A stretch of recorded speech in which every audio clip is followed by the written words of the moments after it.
Desporto Açores.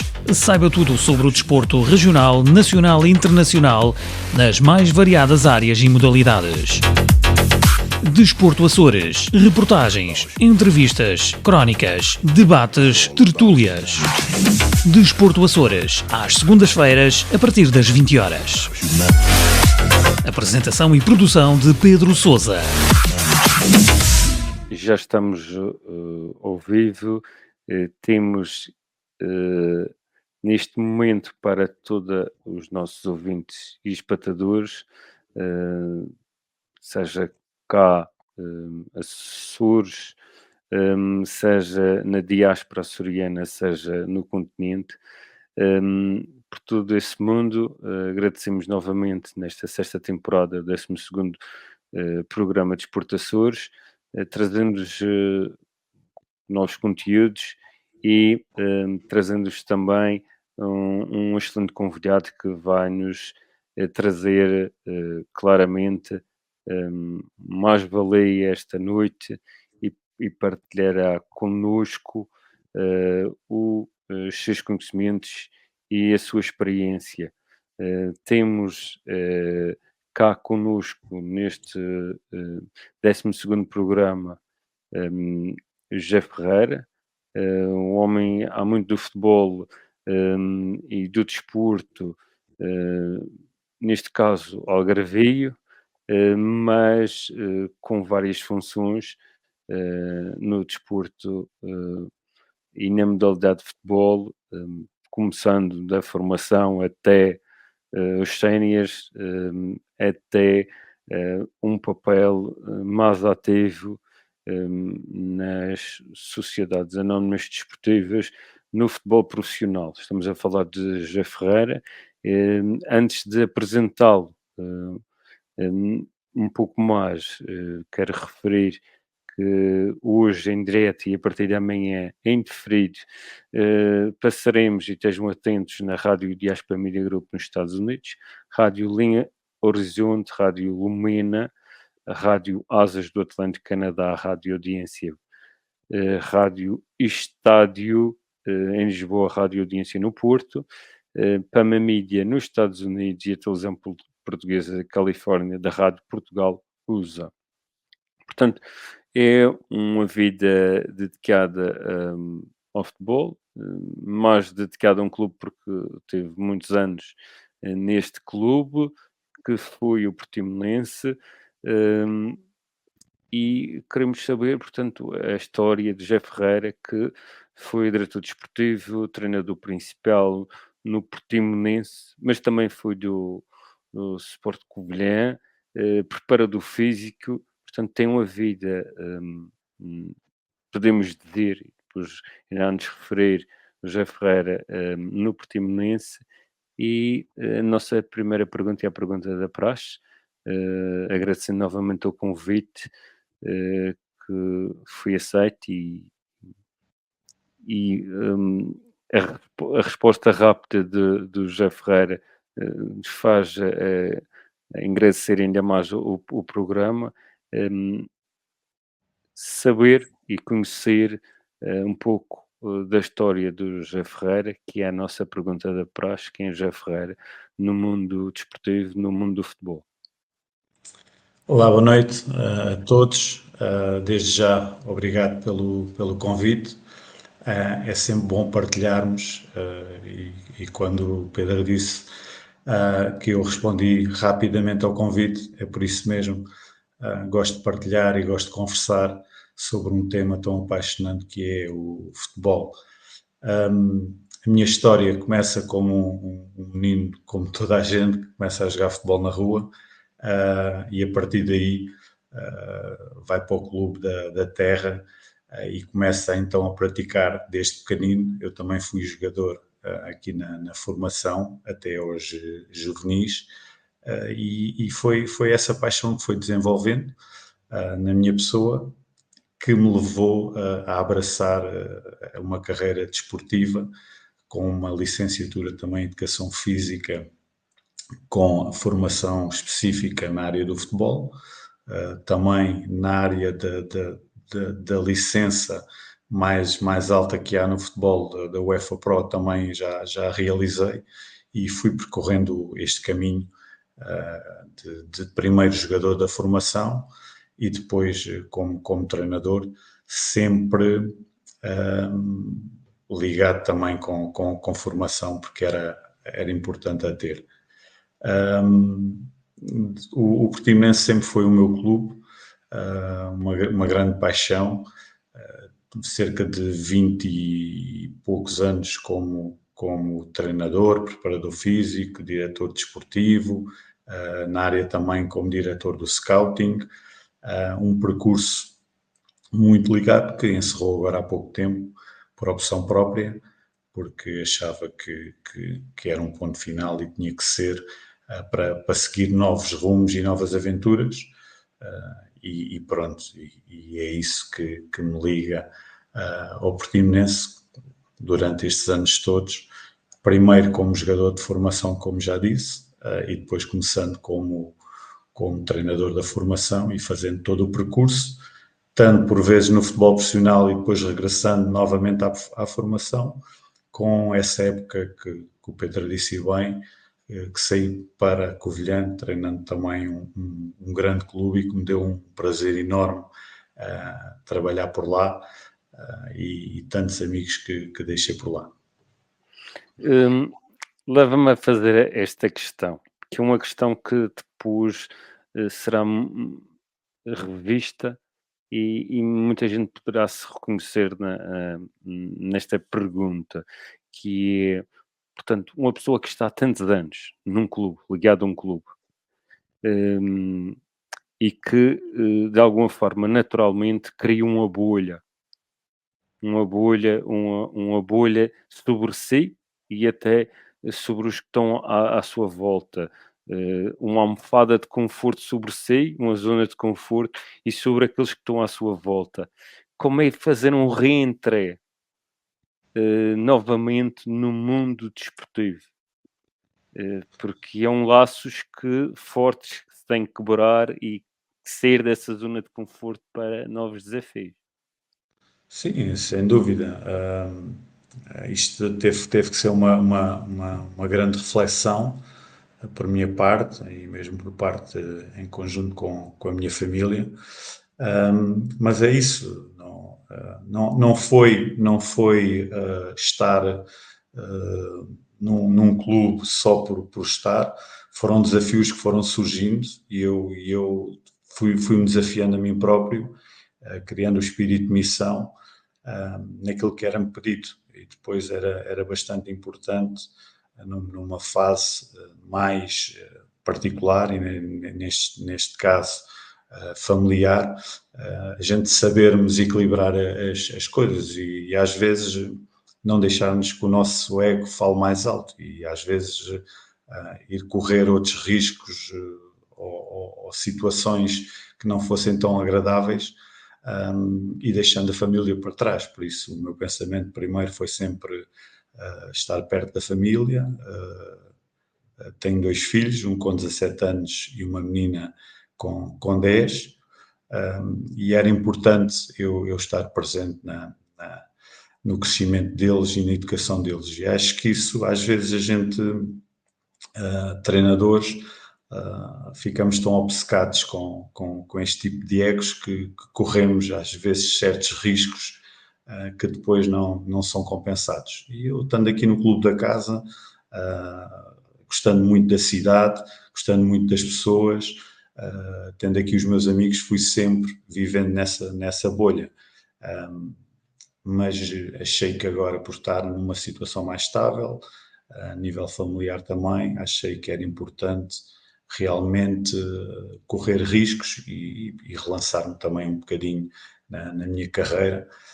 E neste momento o que eu procuro é uma oportunidade, e é também me lançar no estrangeiro, em mercados emergentes como a Arábia Saudita, como os Emirados, do próprio Qatar, Bahrein, nesses mercados, porque são mercados emergentes, e claro, tendo os meus colegas também quase todos, ou grande parte deles, a viverem esse tipo de experiências. Isso também, ou seja, picou aqui um bocadinho este tipo de situação, de tentar, pelo menos agora, num futuro próximo, relançar a minha carreira lá fora.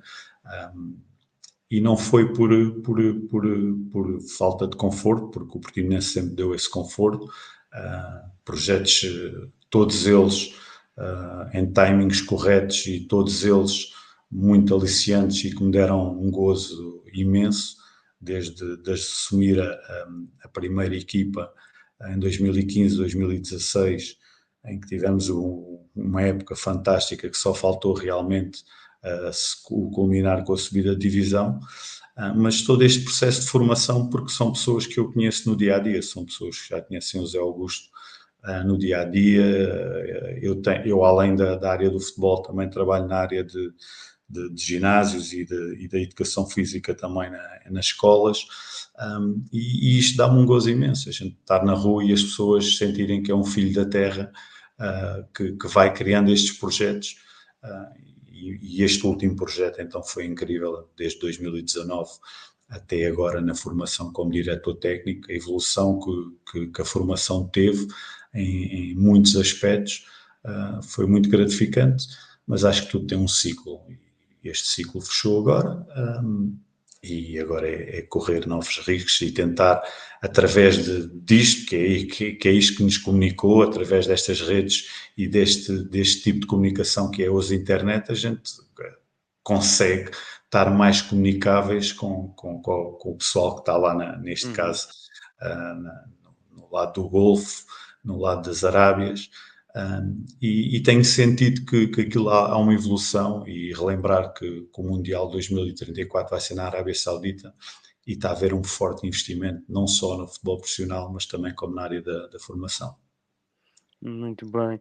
José, visto que isso é uma perspectiva imediata, com pernas para andar, se o José Ferreira saísse agora, o José Augusto saísse agora para um desses países, o que é que levaria na mala? E quando estamos a falar na mala, não estamos a falar dos aspectos materiais, mas de aspectos conceptuais, de aspectos metodológicos, levaria na mala para um projeto desses? Estes anos todos de experiência, tanto no Primeiro, futebol. tinha que saber qual era o projeto. Portanto, se era como diretor, tem experiência, como treinador. Não, o projeto é assim, eu gosto muito da questão da formação, mas também depois tenho uma grande paixão pelo treino, e este ano mesmo tive a oportunidade de treinar a equipa B também do clube, porque tive que me chegar à frente numa altura que eu próprio não estava à espera, e isso é um bichinho que está cá dentro, e que eu gosto e tenho uma paixão enorme, mas também tenho uma paixão enorme na gestão e na organização, que fui ganhando ao longo destes anos que estive no Portimonense, porque foi uma das missões que me foi pedida, e por exemplo, de 2019 até cá, desenvolvi, porque achei que era uma visão que podia ter na formação, desenvolvi muito o aspecto turístico ligado ao clube, e desde 2019 até cá temos tido ali grandes torneios com equipas como o Paris Saint-Germain, Juventus, Liverpool, em sub-14 e em sub-12, que deu-me grande prazer ser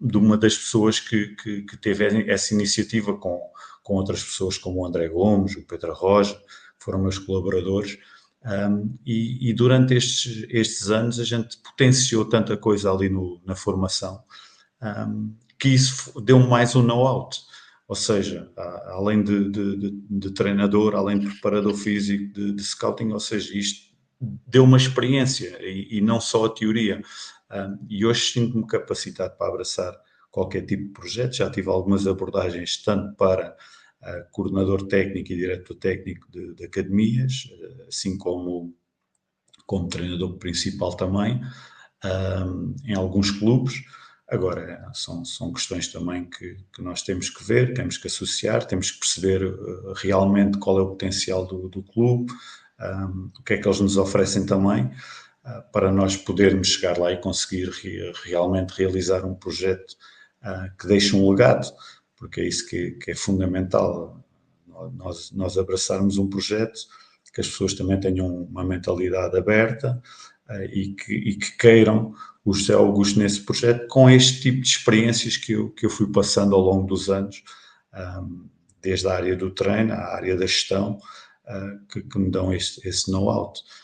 Neste momento, o que eu tenho estado a desenvolver é um projeto que é a inteligência de jogadores de futebol em clubes de elite, estratégias de sucesso, em que me preocupo muito nas inteligências dos jogadores, desde a inteligência da decisão e inteligência cognitiva, através da teoria da psicologia ecológica, que tem muito a ver com o jogador e o meio ambiente, ser ele a decidir, e não o treinador a alimentar e ser a muleta dessas decisões.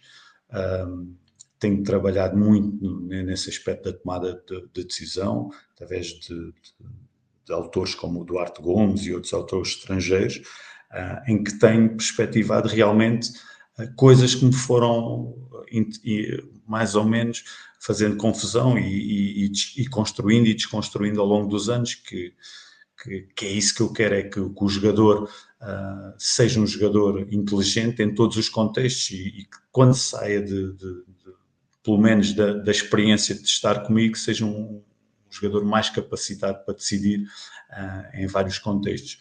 E depois, claro, nas inteligências emocionais e sociais, porque sabemos que isto hoje em dia é uma agressividade bastante feroz, não é?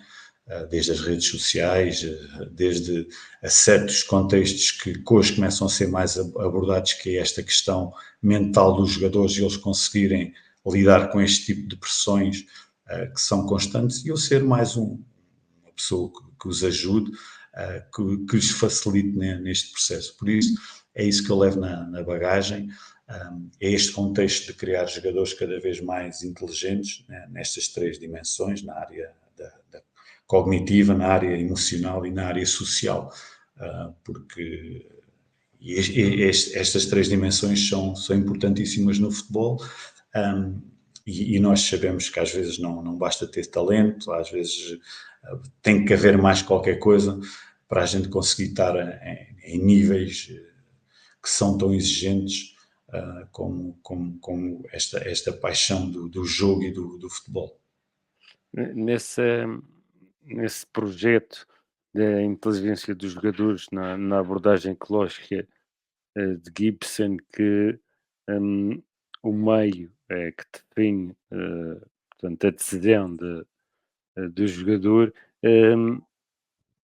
tem ferramentas que associou a esse projeto, e também associou às outras inteligências que falou aqui, portanto, já tem essas ferramentas preparadas para a prática, ou pode-nos dar alguns exemplos de questões práticas ou questões que já tenham sido experimentadas? Sim, a gente, mesmo este bichinho começou agora nesta última passagem na formação, em que eu presenciava muito quase todos os treinos, desde os mais pequeninos até ao treino da equipa B, e a primeira coisa que nós tentamos ali foi realmente apostar a nível tecnológico, na VO, que são câmaras que nos permitem agora gravar treinos e jogos e depois trabalhar sobre essas questões. E realmente o que nós discutíamos muitas das vezes nas nossas reuniões de coordenação era isso mesmo, era realmente tínhamos jogadores com um nível e com uma capacidade cognitiva, emocional e mesmo social, que nós queríamos que fossem o exemplo. Então tentamos associar tudo o que fosse a nível da observação desses jogadores e pensar como é que iríamos replicar.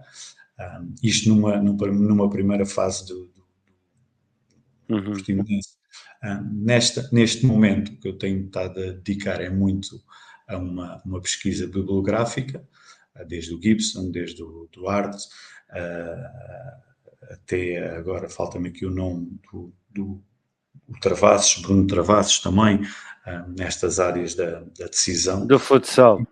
Do futsal, exatamente, com quem eu tive a oportunidade de falar uma ou duas vezes enquanto estive na Covilhã, porque ele era lá professor também, Uhum. e isto foi realmente a gente pensar porque é que Bruno às vezes... Travassos, para quem não sabe, é um dos técnicos da seleção portuguesa de futebol. Exatamente. E ele tem dois livros também lançados por ele, um que é Tomada de Decisão no Futsal e outro é a Manipulação e Constrangimentos no Exercício. E isto, pronto, é como um novelo de lã, a gente vai desenrolando, vai pesquisando. A questão do exercício e da tarefa é fundamental. Às vezes nós próprios conduzimos a tarefa quando devíamos deixar que fosse o jogador a descobrir o objetivo, e nós normalmente, mesmo a própria questão do feedback, quando nós estamos sempre a dar feedbacks e porque queremos acelerar o processo de onde é que queremos que seja o caminho, isso às vezes pode ser prejudicial para o jogador e para o atleta. E então a parte do exercício acho que é fundamental, a questão dos constrangimentos, da própria manipulação. Nós às vezes não complicarmos aquilo que é fácil, e o Cruyff já dizia, né? O mais difícil é ensinar o simples, e isso é que me fez ou seja, destruir todas as coisas que tinha e voltar a reconstruir, porque é importante. Por exemplo, eu tinha livros que já os tinha lido, desde estes livros da tomada de decisão, uma, duas vezes, e agora, com mais tempo, tenho voltado a ler e tenho voltado a ler artigos nestas questões fundamentais de como é que a gente, no treino, porque aí é o nosso momento. Nós como treinadores, a gente depois quando chega ao jogo, podemos ser intuitivos, às vezes também ser um bocadinho criativos, mas o jogador já tem que ter uma bagagem destes aspectos, não é?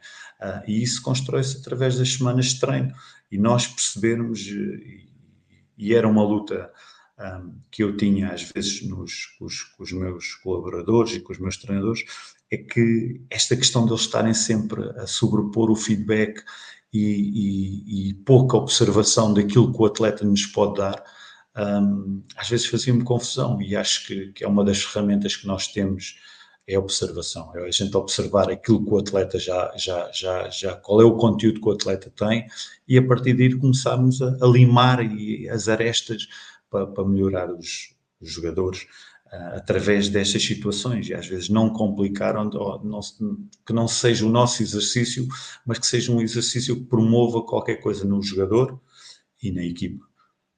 Mas quero perceber,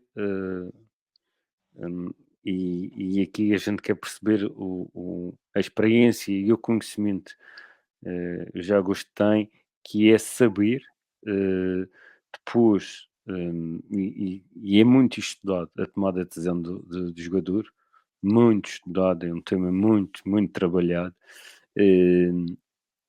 portanto tem essa inteligência cognitiva, como já Augusto referi, que depois tem que ser um pouco mais trabalhado com a relação com as outras inteligências que também referi aqui. São situações que têm que tomar passo e passo largo para que fique ao mesmo nível, e a questão que me coloca é exatamente as relações. Estamos a falar da tomada de decisão de um jogador, e depois passamos a uma tomada de decisão grupal, e depois sectorial, intersectorial e de equipa. Onde é que as agulhas se equilibram e se tocam quando de uma tomada de decisão individual podemos falar da técnica, um passe, fazer um passe correto, um passe com trivela, um passe cortado, um passe com a parte interna, com a parte externa, a parte técnica, a parte tática individual, a abordagem do escaneou o espaço, se está orientado para a recepção e depois para o passe, ou o passe já está orientado para o próprio corpo para fazer um passe direto. Portanto, a tática individual. E depois, a relação para além com a bola, a relação que vem do adversário e que vem da comunicação das informações que vêm do próprio colega. Portanto, onde é que da tomada de decisão do próprio jogador, afina-se aqui as agulhetas na questão da intervenção do treinador. Não, isso era o que eu lhe estava a dizer. Isso é através do exercício. O exercício é que nos vai potenciar isso. Porque através desta questão de a gente provocar contextos em que o próprio jogador nos vai dando resposta, e às vezes até respostas que nós não estamos à espera, porque assim, o expert é o jogador, não é o treinador. A gente pensa muito que o treinador é que é o expert. Não, mas eles às vezes dão-nos soluções que nós nem estamos à espera. Dou-lhe um exemplo, que é uma história que é muito contada, a célebre último jogo do campeonato entre o Vítor Pereira e o Jorge Jesus, em que o jogador do Porto no último minuto faz o golo, o Kelvin, acho eu, se não estou em dúvida, e em que o treinador adjunto, naquele momento, está a gritar no banco, passa, e ele faz o remate e faz o golo. E estas questões, às vezes, quando o treinador quer ser a estrela da companhia, algo está errado. E isto tem que ser muito equilibrado. E o treino e o exercício do treino dá-nos esta perspectiva. E nós, às vezes, treinadores, queremos complicar aquilo que é fácil. E o exercício em si mesmo, e esta questão que eu estava a falar, da observação, da gente observar o que é que o jogador nos pode dar, o que é que o grupo pode nos dar, o que é que o setor nos pode dar, e depois irmos afinando essas situações. Porque às vezes a gente quer organizar tanto que depois, em contextos em que é isto que eu estava a dizer, em que a tomada de decisão tem que ser uma tomada de decisão muito intuitiva, e quando falamos intuitiva não estou a dizer que é o calhas, a intuição treina-se também, né? E neste contexto que nós estávamos a falar de Gibson e do Duarte e do próprio Bruno Travasso, eles falam muito nesta questão da gente treinar a intuição, e a intuição vai-se treinando através de redes de grupais que a gente vai criando através do exercício, em que nós podemos ativar alguns constrangimentos que nos levem ao objetivo do treino, mas termos muita atenção nesse aspecto, porque às vezes nós estamos a prejudicar aquilo que pode ser a própria naturalidade do jogo e a própria naturalidade do grupo. E dou-lhe outro exemplo. Em 2004, o primeiro jogo do Scolari é uma seleção em que ele, e bem, escolhe os jogadores que ele pensou que estavam na melhor performance para o primeiro jogo com a Grécia, mas depois nós reparamos que quando ele põe aquele grupo que já vinha rotinado do futebol do Porto, as coisas começaram a mudar um bocadinho. E às vezes estas próprias interações entre os jogadores vão-se ganhando através do exercício. Claro que o treinador depois que tem e que tem que intervir em situações que claramente quando as coisas não estão a funcionar, porque às vezes isto também depende do grau de maturidade do grupo, não é? Por exemplo, eu vou-lhe dizer, eu na Covilhã apanhei um grau de maturidade de uma equipa muito diferente do que apanhei no Portimonense em 2015, 2016. e o treinador também tem que saber analisar isso, e isso faz parte também da inteligência do treinador, porque se nós vamos logo rotulados com um tipo de modelos antes de conhecermos as principais figuras que são os jogadores, podemos complicar estas situações. É por isso que eu digo, há pouco tempo também li um livro que é Os Passos de Fase do Paco Cerulo, também, o Agostinho, que é o escritor e que vem nessa base, em que o conteúdo das decisões é muito centrado no centro do jogo, depois uma envolvência mais próxima e depois outra envolvência mais por fora, que são realmente os jogadores que podem e que têm tempo de decisão no espaço. Porque o jogador, quando tem a bola, tem que haver uma intuição e nunca pode haver sempre uma constante repetição daquilo que a gente quer que ele faça, porque o jogo é tão variável e que se calhar é muito raro acontecer o mesmo lance no jogo.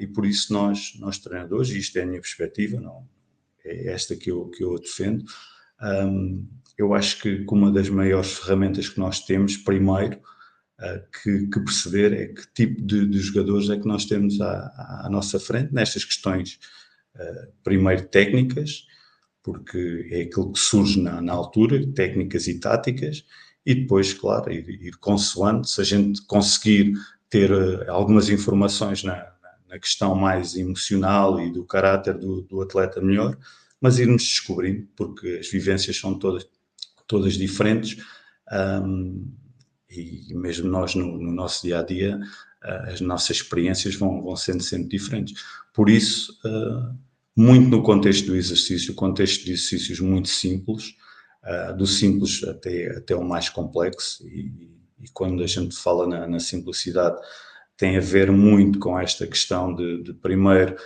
pequenos microgrupos que depois nos vão levando a situações mais complexas, e a gente perceber que há jogadores que se calhar a trivela sai-lhes muito melhor, que é o caso do Quaresma, e há jogadores que se calhar não têm essa capacidade para a trivela, e há jogadores que são fortes num contra um, há jogadores que precisam de outro tipo de apoio, mas nós percebermos que tipo de jogador é que temos à nossa frente e depois criar relações que às vezes até são naturais entre eles. Já Augusto, fica-me aqui a questão que eu gosto de quando fica-me uma dúvida, porque a partida, de uma forma também como tu falaste, que a realidade que nós encontramos à nossa frente é que nos dá os verdadeiros dados para os nossos pontos de partida e os nossos processos. Nessa perspectiva, tendo os jogadores que, como todo o ser humano, são egocêntricos e alguns jogadores já sabem e é assim que tem que ser, como eles pensam, numa perspectiva vista de exterior, em que o treinador é o garante dos princípios, tanto metodológicos como os próprios princípios coletivos, o jogador não tem essa preocupação, quando deveria ter, mas não tem, muitas vezes não tem essa preocupação de os defender, por vezes, numa situação de desvantagem, força essa desvantagem e que tem sucesso. Neste caso, o Kevin tu falaste, mas podia ser outras situações. O Éder, por exemplo, é uma situação completamente de desvantagem e que forçou e que consegui. Mas também sei de outros exemplos em que o treinador, perante uma situação de sucesso, um treinador de sucesso do futebol, deu uma dura à frente do grupo, porque referia que em 80% dos casos, naquele princípio, naquela vantagem, não usá-la, o insucesso era maior do que o sucesso. Porque num princípio, na ideia de jogo dele, esse princípio era muito mais próximo do sucesso do que o insucesso. Portanto, existe estes dois lados da moeda que eu não sei se estás a ver o encontro de existe a situação que nós temos que privilegiar aquilo que é a criatividade, a inteligência, a tomada de decisão intuitiva construída pelo atleta e depois esta perspectiva, este prisma coletivo em que os princípios e as vantagens muitas vezes têm que ser uma garantia coletiva ou tem que ser uma perspectiva, um contrato coletivo. Queria saber a tua opinião de pôr o outro lado da moeda. Sim, não, mas isso eu quando falo nesta questão da tomada de decisão, falo em contextos de normas e de regras que o jogador tem que ter, não é? Ele ter a percepção de quando tem a bola, ele e a equipa, o que é que têm que fazer, as zonas de risco, as zonas de segurança, o que é que podem oferecer à equipa e o que é que podem relativamente melhorar em certas circunstâncias, como na organização defensiva, mas é importante que os jogadores percebam porque é que estão a fazer. Agora, eu quando falo nesta questão, é muito mais fácil de trabalhar na área da formação, sem dúvida, porque na área da formação muitos dos meninos não têm vícios, ou seja, e os vícios que eles às vezes os têm, ou são porque veem modelos na televisão, ou são por influência dos pais, ou influência de alguém que os coloca nessa situação. E eu na formação, foi uma grande base, há esta preocupação, ou seja, o menino perceber porque é que tem que fazer, ir descobrindo as coisas e nós mesmos próprios sendo pacientes, porque nós ainda vemos em muitos treinos e às vezes até com treinadores de renome, situações em que se vê o enchimento de um treino, não é? E ultimamente o que eu tenho visto muito em análises de treinos, vejo que há um certo facilitismo em certos contextos que se calhar não vão levar depois os atletas a realmente atingirem ou a darem o clique que nós queremos na altura certa. E quando refiro isso, vejo, por exemplo, muitas questões lúdicas durante grande parte dos treinos, desde situações que eu acho que devem ser feitas, mas na altura certa, porque o contexto de pressão vai estar lá depois. O jogador depois vai ter que perceber que em contexto de superação que ele vai desenvolvendo situações de superação e de automotivação. No contexto, claro que há princípios que nós temos que logo defini-los durante a época, perceber o grupo que temos, porque há situações que a gente pode, e em certos contextos, e depende muito em questões que nós vamos encontrar o grupo e perceber que tipo de objetivo é que nós vamos querer para o grupo e para o clube, não é? Por exemplo, em contextos diferentes na Covilhã, em que encontrei um grupo que estava em último lugar e que rapidamente nós precisávamos de resultados, porque é disso que se trata, e criar estratégias importantes para atingirmos esses resultados e se calhar aí nós fecharmos mais às decisões daquilo que nós queríamos em certas situações e em certos princípios e em certas organizações que nós queríamos ter, porque percebíamos que tinha que ser por esse caminho, e em certos grupos que a gente tenha mais tempo. Foi o caso no Portimonense, em que eu tinha já a vantagem de conhecer o grupo em várias épocas anteriores, não como treinador principal, e que sabia claramente o que é que aqueles jogadores me podiam dar e modelar aquilo que eu queria modelar. Agora, claro que há sempre regras, porque senão estávamos a falar de situações em que os jogadores E é isto que é bom não confundir, e é isto que é bom a gente trabalhar no dia a dia, que é saber o que é o contexto e qual é a decisão e a tomada de decisão que nós queremos no jogador, sem a cortar nem a restringir tanto que a gente queira que o jogador seja um piloto automático, e se calhar é por isso que o futebol cada vez é menos espetacular, porque se calhar está organizado demais. E depois, quando temos equipas como a Atalanta e outras equipas, a gente refere a essas situações. Percebemos que há princípios que são de equipa e princípios que nós temos que defender nas várias organizações, mas depois também perceber o que é que o jogador nos pode dar. E esse equilíbrio é fundamental nós percebermos, e isso não é fácil no mundo do futebol de hoje, em que os resultados são sempre a grande prioridade, mas principalmente na base da formação, que também já os começam a ser, e as pressões são imensas, desde as pressões dos pais, que cada vez mais E os é mídia, complicado. já gosto, a partir do momento que se coloca os mídia, se tu tiveres uma Youth League que passa na televisão, tu começas a ter essa pressão. Sim, sim, sem dúvida, sem dúvida.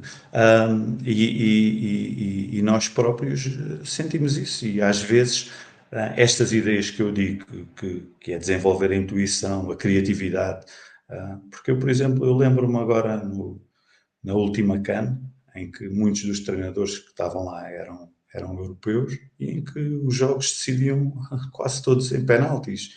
E aquela paixão que nós tínhamos quando víamos a CAN, daquele futebol bruto, entre aspas, não é? Em que a criatividade do jogador estava acima das organizações do treinador, porque é disso que se trata, às vezes, e nós realmente estamos a perder isso. E o futebol cada vez está a ficar mais chato, está a ficar mais aborrecido, porque falta este tipo de magia, e de repente há treinadores que têm aparecido agora, que têm desenvolvido outras situações. Lembro-me do treinador do Fluminense, se não estou Uhum. em engano, com exibições, algumas delas bastante boas. Claro que depois isto às vezes o prémio e a cabeça do treinador depois rola-se, as coisas não acontecem mais vezes, não é? Mas é muito diferente ter num sítio os melhores jogadores e que as coisas aconteçam de uma maneira, porque estão lá os melhores, do que se calhar num Fluminense, que não estão lá os melhores, mas depois dá-nos gozo em certos momentos ver uma equipa como aquela a jogar futebol, não é? E nós realmente temos que perceber o que é que nós queremos no futuro do futebol. Sim. E nós, como treinadores, temos que perceber se queremos jogadores inteligentes nestas questões das tomadas de decisão e não em organizações às vezes tão fechadas, como por exemplo nas questões dos defesas laterais, a gente cada vez menos vê aquele lateral antigo, né?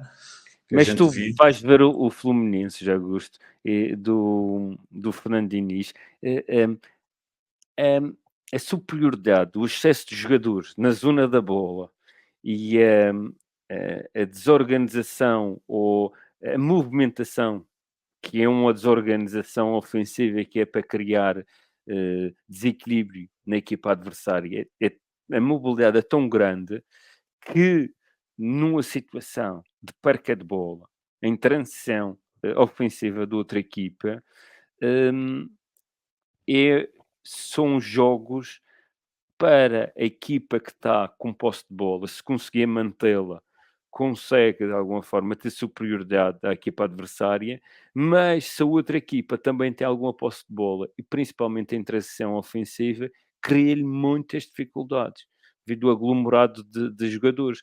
Mas aquilo é uma ideia do próprio jogador, do próprio treinador, que os jogadores abraçaram e que tem, como tu disseste, a parte criativa dos jogadores muito destacada, em relação até à parte da organização e do equilíbrio, entre a fase ofensiva e a fase defensiva, que muitas das vezes os treinadores europeus querem esse equilíbrio das duas partes conseguidas. É um exemplo muito interessante tu deste do Fernando Diniz. Realmente ele aposta na tomada de decisão do jogador, dentro da ideia de jogo dele, com a criatividade técnica muito elevada, com a superioridade numérica muito presente, mas depois, como é que isso viria para o mundo europeu? Já essa situação. Não, mas isso depois tem que ser o nosso desafio, não é? E quando a gente fala tanto no ladrão de ideias, isso às vezes são questões que nos depois levam a pensar. E nós, como treinadores, não é? E nós que gostamos do espetáculo, e eu que gosto, e eu já nem faço tanto, mas gosto de jogar futebol, ou de jogar, é isto que os adeptos também vão querer e querem ver, não é? Este tipo de espetáculo. E a gente não pode fechar o jogo só nas 4 linhas por causa dos resultados e esquecer que há espectadores e que há adeptos que querem ver coisas que viram já com Maradonas, com Pelés, com Cruyffs, com outros jogadores, Ronaldinhos, Cristianos, Messis, e a gente está sempre à procura e fala só de um Messi e de um Cristiano Ronaldo. Claro que isto tem tudo um propósito à volta, mas nós queremos ver um jogo mais desses, não é? E nós, treinadores, cabe-nos depois de pegar nesse tipo de ideias e, claro, equilibrá-las. E se calhar, em vez de uma relação numérica tão grande, se calhar uma relação numérica menor, mas perceber que, por exemplo, numa saída de jogo, essa relação numérica tem que acontecer, né? E se nós depois temos que perceber que não podemos é ser radicais nas ideias, porque quando nós queremos, e isto é por modas, e nós sabemos que isto é por modas, porque aparece um treinador com sucesso que começa a jogar com três centrais e toda a gente começa a jogar com 3 centrais. E vá lá que aquela moda de um treinador italiano lá no Brasil, de meter os gajos lá na sauna a treinarem por causa do calor da adaptação, vá lá que a Itália não fez um grande campeonato do mundo, porque senão se calhar agora era moda. E nós às vezes temos que perceber realmente qual é a nossa filosofia também, não é? O que é que nós queremos para o jogo, que tipo de treinador é que nós queremos ser, porque senão vamos acabar angustiados, vamos acabar se calhar com ideias que nós queremos de super organizações que nos vão levar depois à angústia porque é o resultado, porque a gente acaba o jogo com um melão enorme porque andou ali na parte resultadista e depois as coisas não aconteceram. E um exemplo, por exemplo, que eu posso dar foi no jogo na Taça da Liga contra o Sporting, na altura era os JJ, o treinador, em que nós vinhamos de uma realidade que é a segunda Liga, em que há muito menos, às vezes, tempo para pensar, porque o jogo é muito em transições na segunda Liga, é ganhar e frente e chutão, porque a qualidade também dos jogadores às vezes não é tão elevada.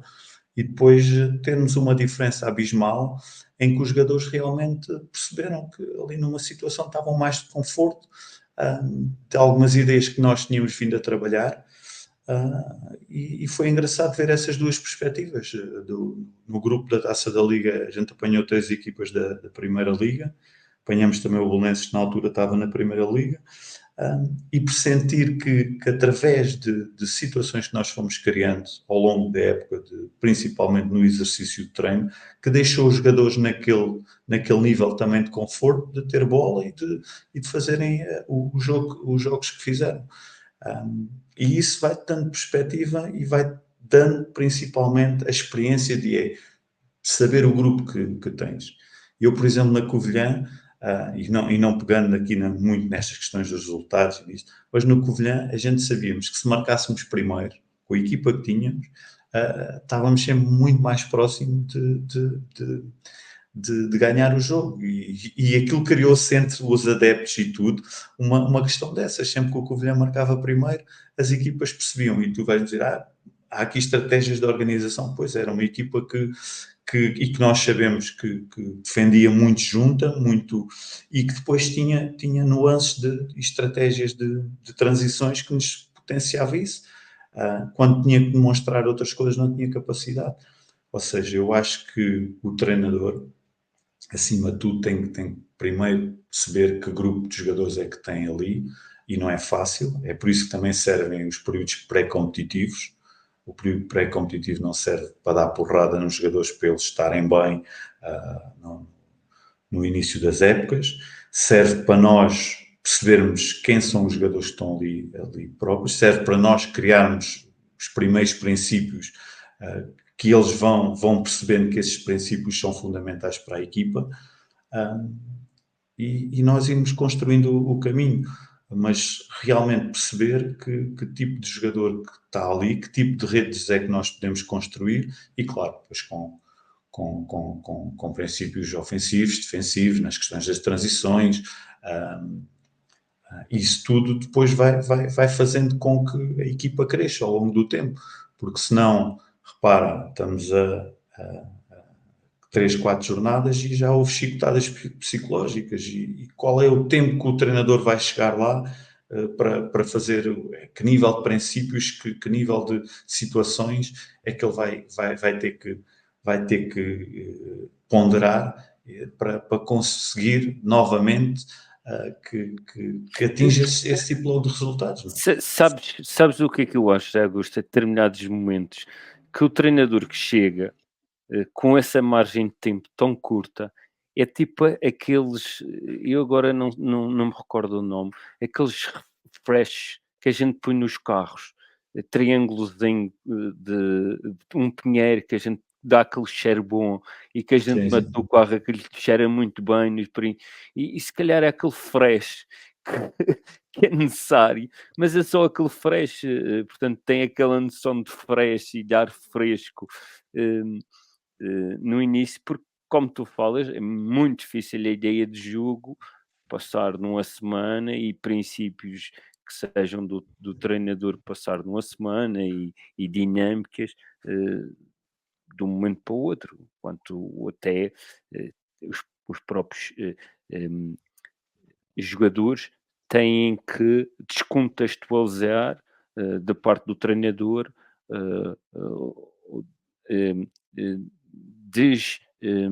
desestruturar, digamos, é quase uma estrutura que o outro treinador tem, para voltar a encaixar ou voltar a reconstruir para um novo treinador. Como estavas a falar, não há nada fácil. Sim, não, e às vezes não é isso. A gente tem que pensar, quando a gente tem um jogador, 24 anos, esse jogador já vem com uma experiência bastante grande. Um jogador que começou na formação com 8, em que foi vivenciando tantos treinadores, e se calhar um dia mais para a direita, outro dia recebe assim, ou seja, se calhar há skills que vão ser proveitosos para a equipa, mas depois se calhar há outros skills que nós podemos até ajustar ou melhorá-los, ou então até cortá-los, não é? Porque o jogador não é um recipiente vazio quando chega à nossa frente, e a gente tem que pensar o que é que tem ali. Senão as nossas ideias são contra naturas. E eu esta experiência, no tempo do Covid, acho que vi o próprio Vítor Pereira.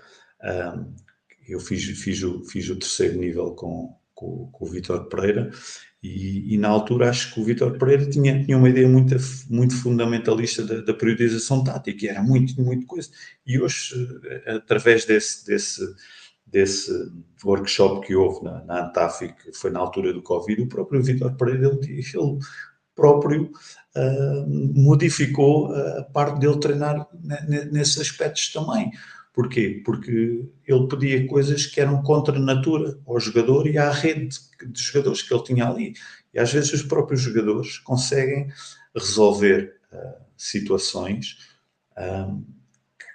que nós nem nos passava pela cabeça. E lembro-me também, acho que, do próprio, de um treinador que dizia, isto é como uma estrada. não é? A gente sabe quais são as regras, mas depois cada um tem a sua condução, não é? Há condutores mais agressivos, há condutores, mas as regras se aparecer-te um stop, toda a gente sabe que é no stop que vais parar. Se aparecer-te uma situação em que não podes andar mais de 90, sabes que é aquilo que tem que acontecer, mas depois a própria condução, se ele vai olhar para o rádio e se vai fumar ou se vai comer, já é com ele, não é? Mas as regras de base estão lá e esses são os grandes princípios que nós temos que fundamentar, mas principalmente, e que às vezes não é fácil, depende da maturidade dos jogadores que nós temos à nossa frente, porque há jogadores que não têm essa maturidade e a gente estamos, se calhar, a falar de questões de entrelinhas e de questões que para eles é uma confusão danada, né? E quando nós temos um grupo, se calhar com 8 nacionalidades diferentes, em que muitos deles são africanos e brasileiros e portugueses, a gente tem que perceber que há diferenças culturais e que o futebol no Brasil tem uma determinada cultura, que em África tem outra cultura, e realmente perceber como é que a gente vai moldando esse tipo de seres humanos que estão ali à nossa frente, com um objetivo comum, que é uma equipa de futebol. E tem outra comunicação, tem outra comunicação própria. Exatamente. Sim. É isto que eu digo. O rico destas situações que eu fui vivendo foi mesmo isso. A linguagem que a gente tem com um miúdo de 8 anos não é a mesma linguagem que a gente tem com um miúdo de 14 anos. A percepção dele, a própria visão do que é o jogo, a própria expectativa do que é ser jogador de futebol no miúdo de 8 anos é pura paixão, no miúdo de 16 anos é pura ilusão.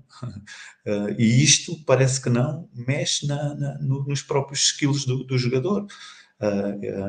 E isto vai dando este background e esta experiência que vamos vivendo. E eu, por exemplo, na Covilhã tinha várias nacionalidades, principalmente de africanos e brasileiros e alguns portugueses, e que percebia que a linguagem tinha que ser uma linguagem comum, porque senão estávamos a falar completamente de coisas diferentes. E é nisto que o treinador também tem que ser hábil, porque o treinador, e tu falaste bem, e a questão dos egos é uma questão que normalmente sobrepõe, né? Porque o treinador tem um tipo de ego, o jogador tem outro tipo de ego, depois depende muito desta utopia que vivemos hoje, porque nestas questões das SADs, em que o dono do clube é que traz os jogadores e eles ouvem mais o dono do clube, se calhar, do que o treinador, porque sabem que se o treinador não for consoante algumas questões, se calhar daqui a 3 semanas vem outro, e isto tudo... Isto faz parte da questão do treinador de hoje. Se fosse só o organizar, então as coisas eram muito simples.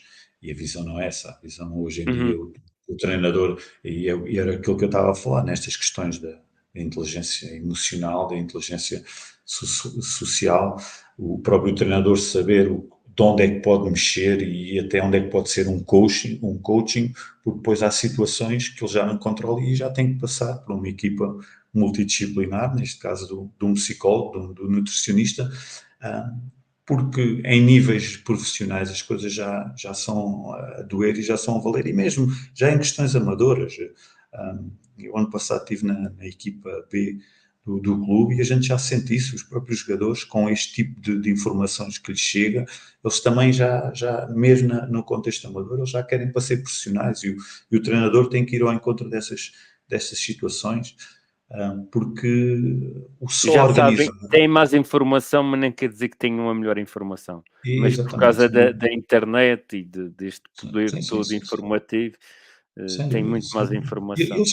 Eles questionam já o treinador, porque é que não é assim, e mesmo às vezes com certas nomenclaturas que a gente depois vai puxar por eles, vê que eles não dominam, porque só querem dizer aquilo para a tal questão do ego, para parecer que percebem.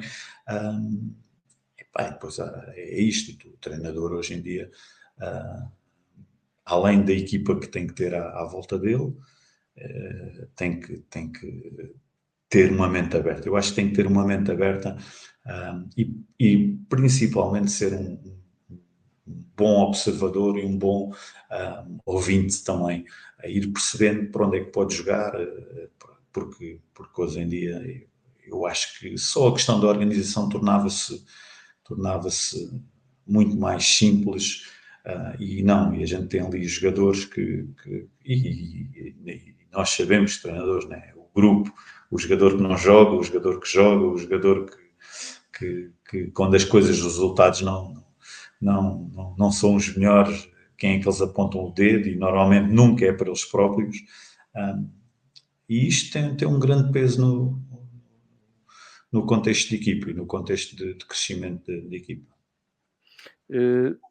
Já Augusto, eu resumi aqui a situação de que cada condutor faz a sua condução na estrada profissional ou na estrada da vida, e, de acordo com o Vítor Pereira, a priorização tática é mais uma imposição do treinador, daquilo que é a ideia do treinador, daquilo que é o planeamento do treinador, uma realidade que pode não aceitar esse planeamento, algo que eu partilho já há muitos anos, só que nunca poderia dizer, porque a priorização tática teve tamanho projeção e tamanho eco, que era difícil de referir esta situação, a qual eu associo mais aquilo que o meu amigo Nelson Caldeira, que teve cá, o adjunto do Leonardo Jardim, que está na Arábia Saudita também,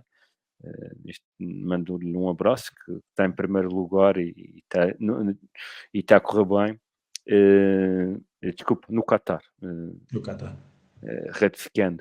Que é aquilo que ele diz que é a priorização da escolha de prioridades, e qual eu, desde há algum tempo, que dava-lhe um nome de priorização holística, e depois passei para priorização sistémica.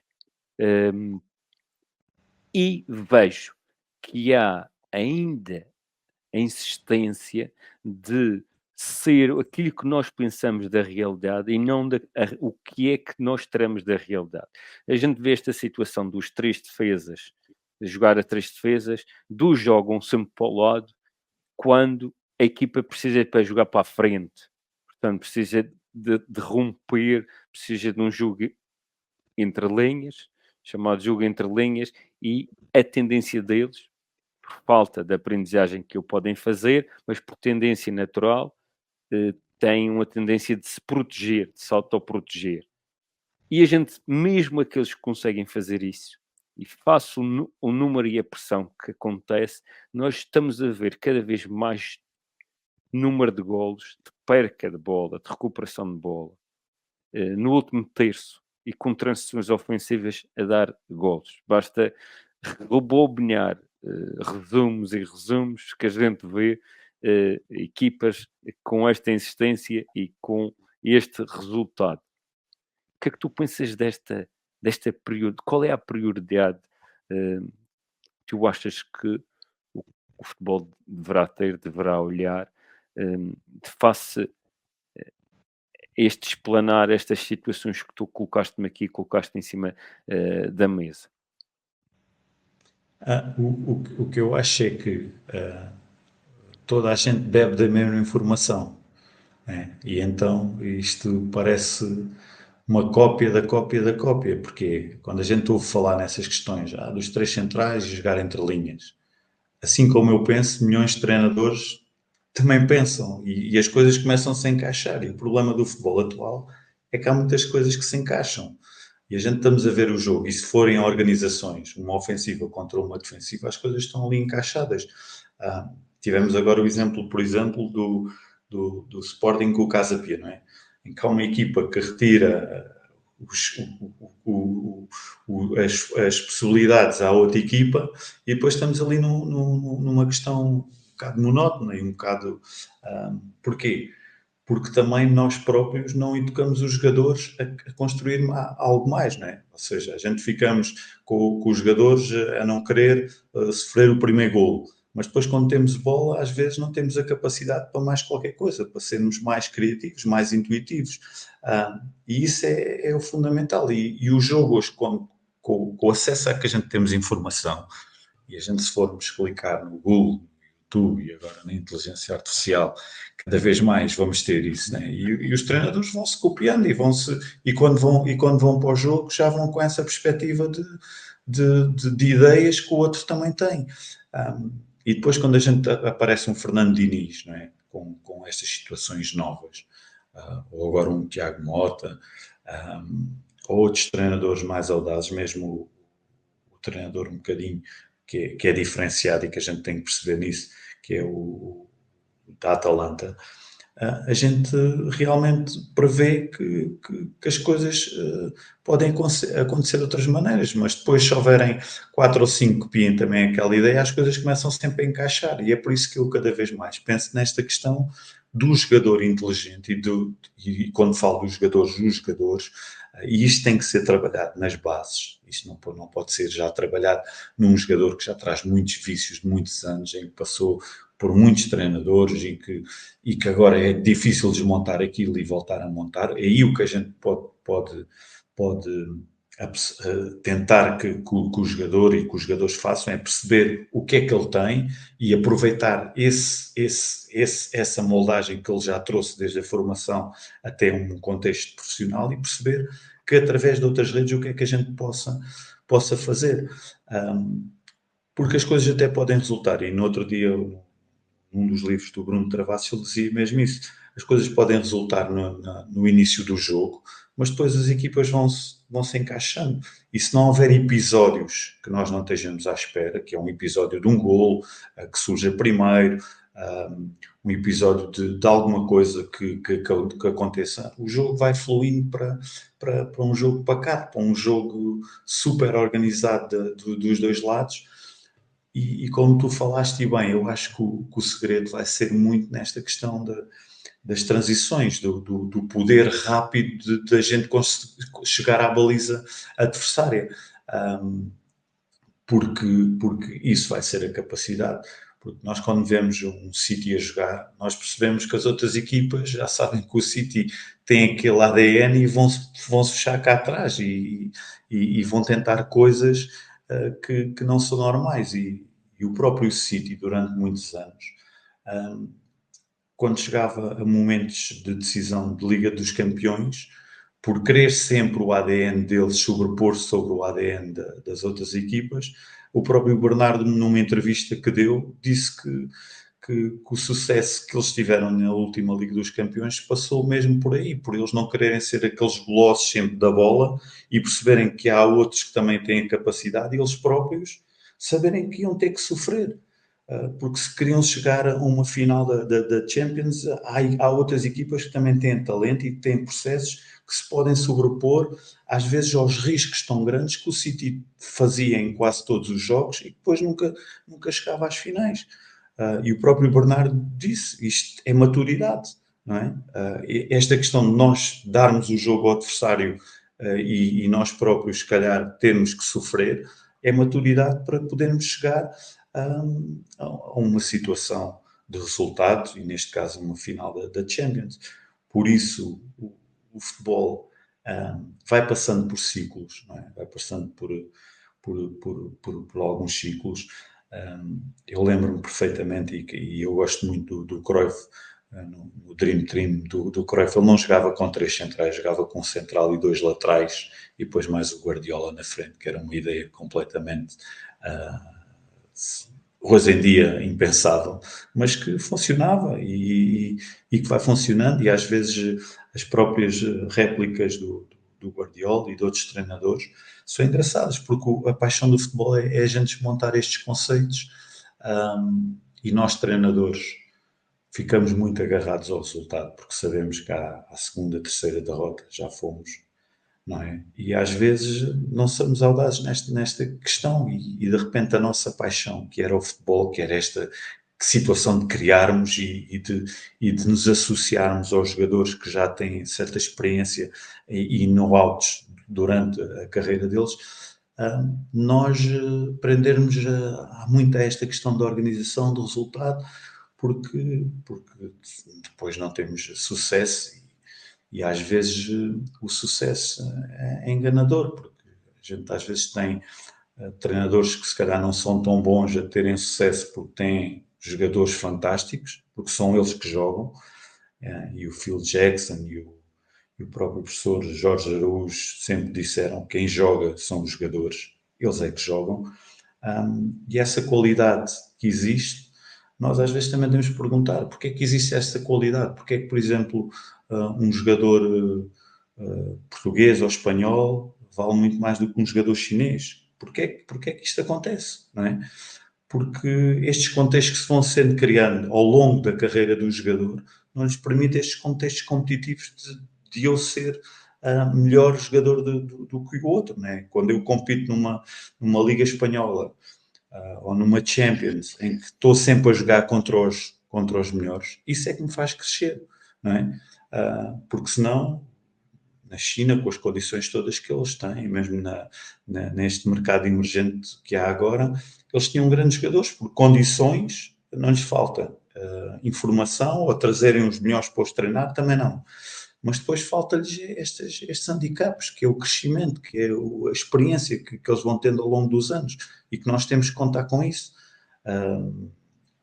E não fugindo aqui àquilo que nós estamos a falar, eu acho que a rapidez do jogo, esta questão da transição da gente ganhar e focarmos logo na baliza adversária, vai trazer mais espetáculo ao jogo, que é isso que nós queremos, mais pessoas ao estádio,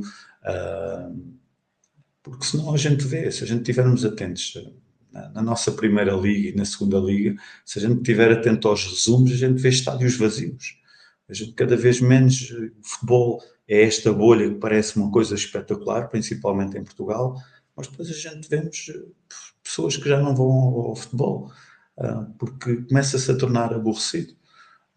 E nós temos que pensar nisso, e todas as pessoas, e nós treinadores, temos que somos um dos fatores importantes que deve promover essas questões da intuição, da criatividade, dos resultados, aqueles resultados às vezes volumosos, de um 4-3, de um 5-4, às vezes é importante porque as pessoas querem sair de lá com essa sensação. E hoje criou-se este estigma do sucesso, e tudo à volta é sucesso, que nós próprios depois vamos criando essas situações de termos que subir divisões, de ter que não descer, de ter que jogar sempre para o resultado, e depois é isto que a gente vê. Agora há um futebol que é emergente, que é o futebol feminino, porque é o futebol mais puro, né?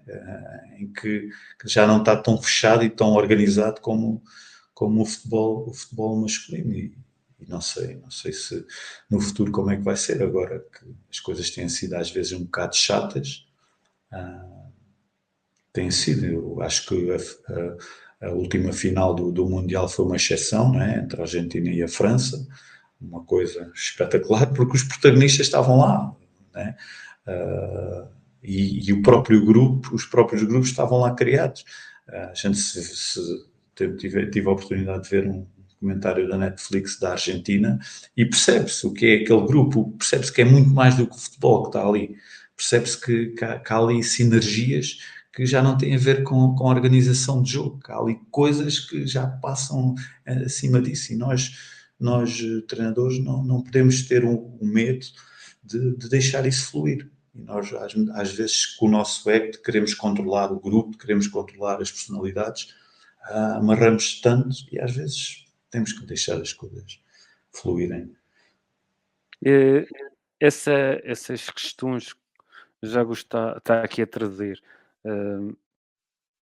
e que é o futebol espetáculo, e que neste momento houve até várias tentativas, não só uma, várias tentativas de recuperar e de voltar a debater e redebater a questão do futebol, de rua, a questão da criatividade, a questão da multilateralidade, que é um nome pomposo que já vem há de anos, vem de anos da variabilidade e dos desafios que damos no treino e das funções diferentes que damos no treino e depois nos próprios jogos da formação. Agora, no caso do Palmeiras, o Palmeiras diz que a sua formação, os jogadores têm que passar por 3 posições diferentes. O princípio de multilateralidade é um princípio antigo em que tinha que se passar mesmo pelas funções. Não, é um princípio. O princípio não estava estabelecido em 3 ou 2 funções, podias passar em 4 ou 5, 2, 10. Pronto, se tu aqui de alguma forma ampliar o próprio princípio. E vejo que essa situação muitas vezes coloca-se que é o processo individual é descurado em relação ao processo coletivo. Quando o grande processo mistura-se o processo individual e o processo coletivo. Tudo isto que estamos a falar, mas a todas as situações que o coletivo emerge, a dinâmica de grupo, a coesão do grupo, as relações dentro do próprio jogo, as relações que eu falei, intersectoriais, grupais, essas relações todas, essas sinergias que o José Augusto falou bem, onde é que começou a separar, portanto, estes processos? É porque, dado a momento, parece que eles estão separados e depois, a dado momento, também parece que eles, isto é uma opinião pessoal, não são o elemento mais importante, porque o jogador é o protagonista, mas o que faz do jogador e a equipa é o processo. E o jogador não será um jogador só por si, porque ele está num desporto coletivo. Portanto, o processo é que o mistura os ingredientes e ele como um elemento fundamental no bolo que vai apresentar o espetáculo desportivo. E eu pergunto, onde é que se divergia este processo individual do processo coletivo? Porque é que ele não se combina, não se cruza? Pois, porque foi-se criando este monstro, não é? de sucesso, de milhões e de dinheiros à volta daquilo que é realmente o espetáculo do futebol. E antigamente nós, por exemplo, sentíamos com o próprio jogador o amor que tinha a camisola, o amor que tinha. Hoje em dia o próprio jogador vai à procura do dinheiro e a gente temos que ser realistas, não é? Às vezes em competições que não têm nada a ver e que não os vão fazer superar e não os vão fazer avançar enquanto jogadores, mas o futebol está, e aliás não é só o futebol, é a própria sociedade, os próprios valores, não é? E nisso são questões culturais e mais filosóficas e mais profundas. Nesta questão do futebol da rua, às vezes é engraçado porque as reflexões são importantes. E nós, quando jogávamos futebol da rua, e o único momento que eu me lembrava de fazer passe frente a frente era com a parede. Ou seja, se eu fosse para a rua com a bola debaixo do braço, eu chegava, não tinha ninguém, só tinha a parede, pronto, tinha que estar ali, ou dava toques ou dava a parede, porque se aparecesse já um colega meu, era 1 contra 1. Havia aquela questão de estarmos ali, toca, porque isso depois foge do contexto do que é aquilo, e a gente às vezes contradiz, e há treinadores, o futebol da rua é que é, não sei o quê, e depois vamos ver os treinos deles, e estão os rapazes em fila, e estão os rapazes um frente ao outro, passa, e aquilo não desenvolve nada. E eu como dou atividades extracurriculares, e gosto às vezes de perceber como é que os miúdos funcionam. É isto, é fácil eu pôr um miúdo, frente a frente um com o outro, e a bola e tal, mas ele não se diverte, aquilo não promove nada, porque a seguir num jogo que haja vai haver a decisão, a tal decisão, que ele vai ter que decidir o que é que vou correr com a bola, vou passar, tenho um adversário, não tenho um adversário, e estas coisas todas, às vezes, e a gente não sei se é de idade ou o que é, a gente começa a pensar, e às vezes, quando se ouve falar nesta questão do futebol da rua, eu começo a pensar, mas quando eu ia para a rua, o que é que eu fazia? E às vezes põe-me a pensar, pegava na bola, estava um contra um, aparecia um amiguinho, duas balizinhas, um contra um. Já nem íamos estar ali a passar, porque aquilo ia ser uma seca, não nos íamos divertir. Depois aparecia mais um, ou esse ficava na baliza e era um contra um guarda-redes, né? E depois quem marcasse gol é que há a baliza e essas questões todas, coisas que os miúdos nas minhas escolas fazem. É engraçado, se eu E for se ao tu recreio... reparares, isso é multilateralidade, quer dizer que toda a gente passa por guarda-redes, isso é um princípio que existe, não é preciso definir que 3 posições eles vão passar. O futebol de rua Exatamente. definia isso Exatamente. facilmente. E o Porto, e na altura do Luís Castro como coordenador técnico, eu tive lá o privilégio de estar lá uma semana a estagiar. Eles têm lá uma gaiola que é a gaiola de Saki, da Arrigo Saki, e em que eles deixam os meninos chegarem lá, os meninos é que se organizam. Eles chegam lá e eles é que se organizam. E esse tipo de situações, às vezes, nos próprios clubes e em idades mais baixas, tem que ser promovida. E o que a gente vê hoje é o treinador com o ego tão grande, ele chega ali ao treino com miúdos de 8 anos e isto e aquilo, e os miúdos chegam lá e vão tipificados. E cada vez saem mais jogadores mais tipificados a fazerem as mesmas coisas, da mesma maneira. E depois temos que andar à descoberta dos criativos. E depois vamos à África, começamos a construir lá academias, vamos a outros sítios, porque os criativos andam ali. E onde é que andam os criativos? Não sei se já reparaste, mas hoje em dia, ou seja, nos subúrbios e nos bairros de Inglaterra e de França, que são os miúdos em que os pais foram trabalhar e que eles estão sozinhos das 8 da manhã até à noite, porque os pais têm 1, 2 trabalhos, eles estão entregues eles próprios. E esses miúdos, normalmente, depois começam a aparecer no futebol. E na Inglaterra já há movimentos de scouting a irem a esses bairrozinhos ver quem é que anda lá de cá na bola para trazerem depois para os clubes. Ou seja, o futebol tem estas coisas e a gente anda sempre à procura de reinventar-nos e temos que nos reinventar constantemente, porque senão começa a ser aborrecido o jogo e temos jogos que são aborrecidos. E em Portugal não há a cultura, que é a cultura do show business, né? Antes do jogo e depois do jogo, como há nos Estados Unidos ou no Japão. É que a gente vai para lá com a família e de repente aquilo parece a feira. Tem os carrosséis, tem não sei o quê, depois há o momento do jogo e depois o pós-jogo. E aqui não, a gente aqui vai para o jogo. Nos jogos grandes vai com medo, né? Se for adepto do outro clube e saltar ali um bocadinho mais alto, vai com medo. E a gente tem que perceber que ligar estas situações, não é, do show business ao jogo, ao jogador, à criatividade e perceber onde é que a gente vai criando estas situações e às vezes estamos a discutir o tempo útil e como é que vamos gerir o tempo útil e agora damos 10 minutos mais no final do jogo, já os jogadores estão arrebentados, passados 90 minutos, esgotados emocionalmente, então ainda damos mais 10 minutos por causa que houve muitas paragens. E às vezes não é aí que se promove o espetáculo, tem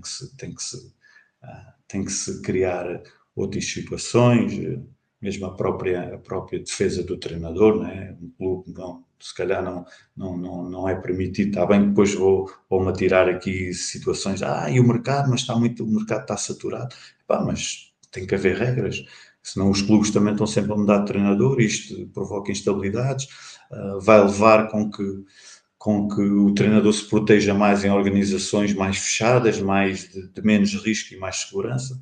Ou seja, há muita coisa que envolve o mundo esportivo, mas o que nós vamos vendo é que o futebol agora atualmente está muito sobrecarregado, há muitos jogos, há muita coisa para ver,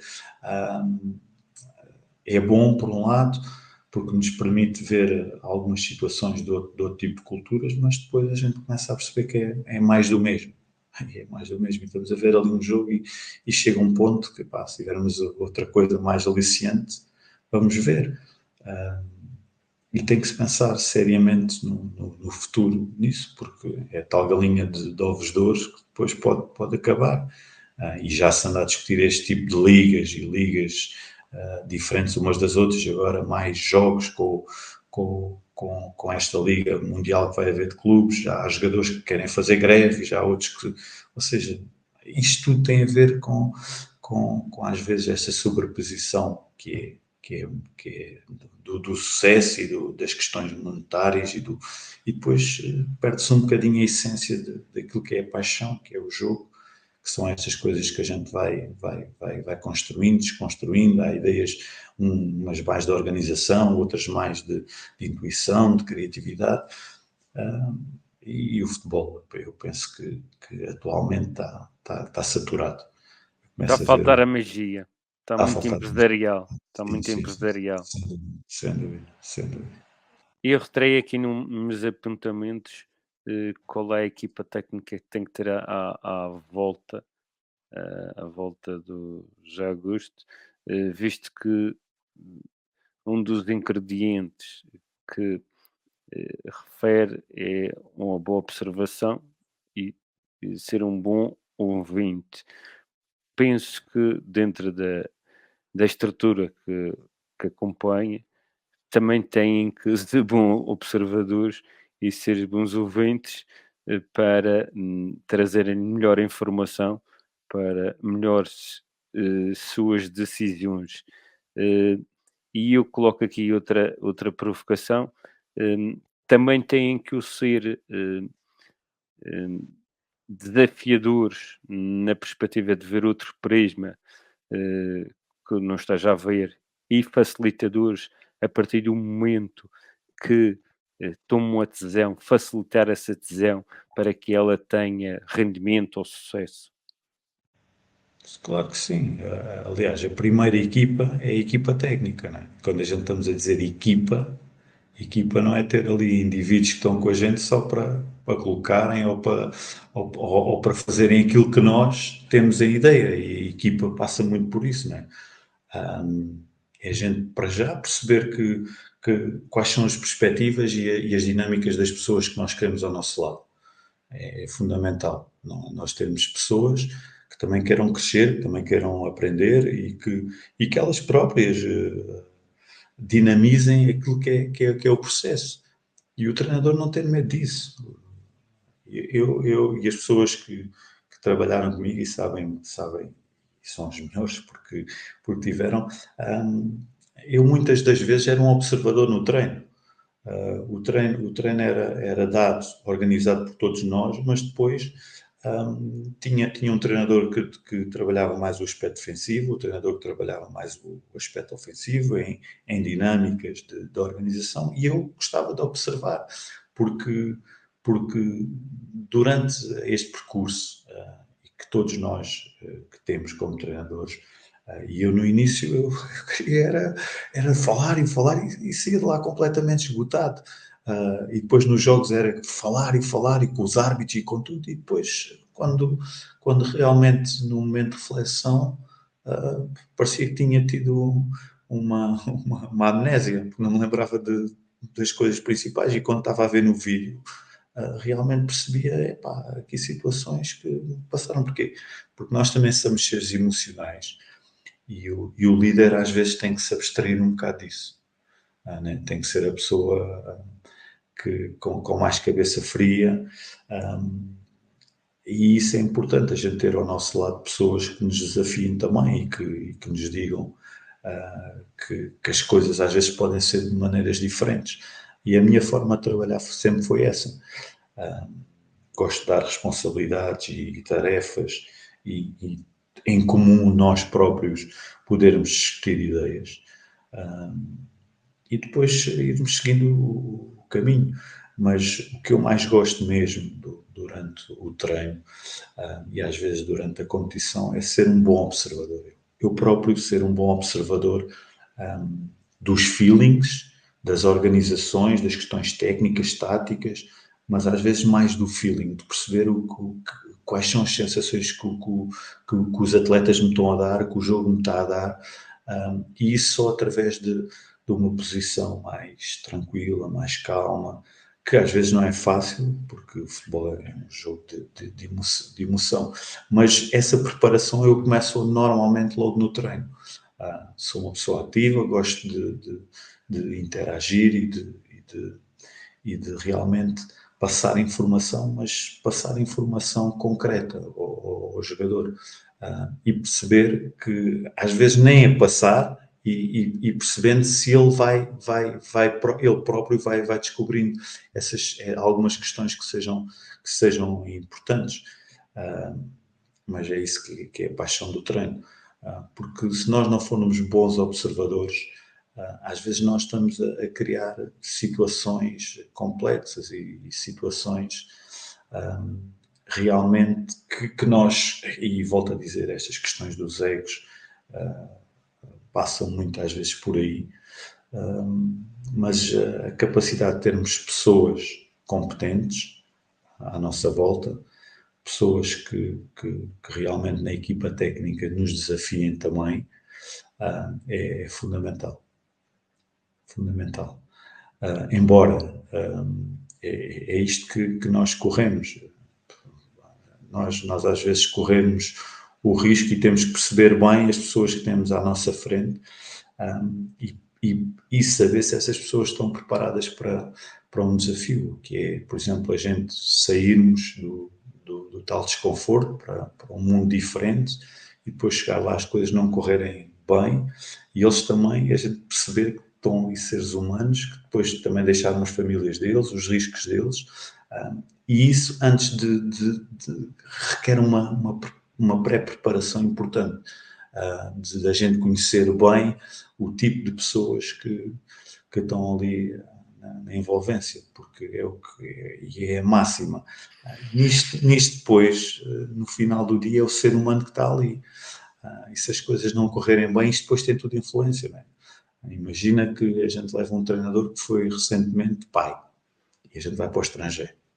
E ele chega lá, as coisas não estão a correr bem. Depois em casa, a esposa está sozinha, e isto depois vai ter influência. Estas pequenas coisas, parece que não, porque é o que eu digo, se fosse só organização, se fosse só chegar ali e dar o treino, e eles do treino para o jogo, do jogo para o treino, isto era um mundo ideal, era um mundo perfeito, mas não é?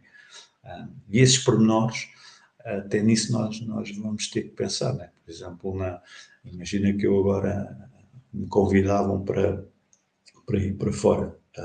Eu já tenho normalmente alguns elementos que me acompanham, mas tenho que ponderar nessas situações, né? Os riscos todos nós... O José Augusto normalmente também, sempre que sai daqui um treinador, o convite é para, pelo menos o convite que aceitam, é muito imediato. Portanto, tem esse condão de, não sei se é a plataforma em si que o faz, se há algum condão que eu tenho, de ter essa situação. Fernando, o Mr. Ricardo Shew, acho que foi aqui, o Mr. Ricardo Shew está no Angola, né? Sim, Angola. sim, tá.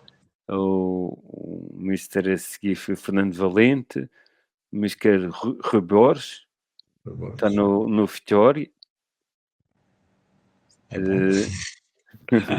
Não, pronto, vamos ver. Não, isto, o professor Manuel Sérgio, e toda a gente sabe dessa frase, né? É o homem que está à frente disto.